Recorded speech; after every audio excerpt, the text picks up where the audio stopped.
Hello everyone. आज फेरि मैले राति चाहिँ सुँगुरको मासु बनाउन आँटेको, तर यो चाहिँ नयाँ डिजाइनमा है।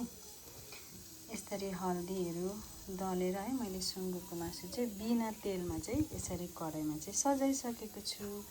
अन्त यसमा लगाउने सामग्री पनि मैले रेडी गरिसकेको छु, म तपाईलाई देखाउने छु।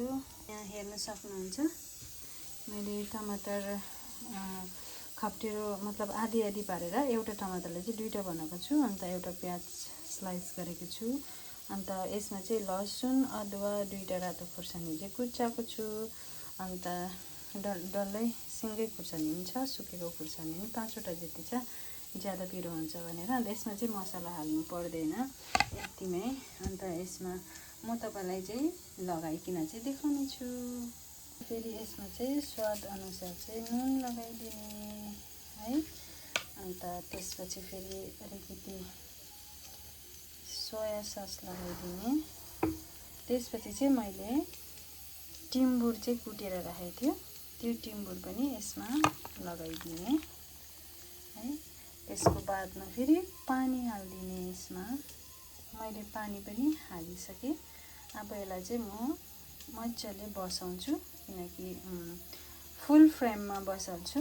त्यसपछि यो मजाले उम्लिनु थालेपछि चाहिँ यसलाई म फ्लेम सानो पारेर चाहिँ मजाले पकाउँछु जब तक यो पाकिँदैन तब तक।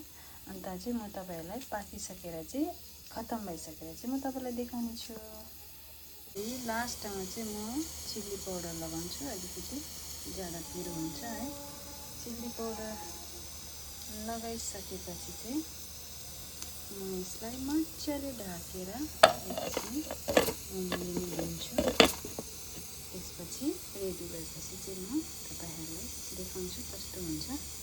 फर्स्ट टाइम ट्राई गरेको हेर्न सक्नुहुन्छ।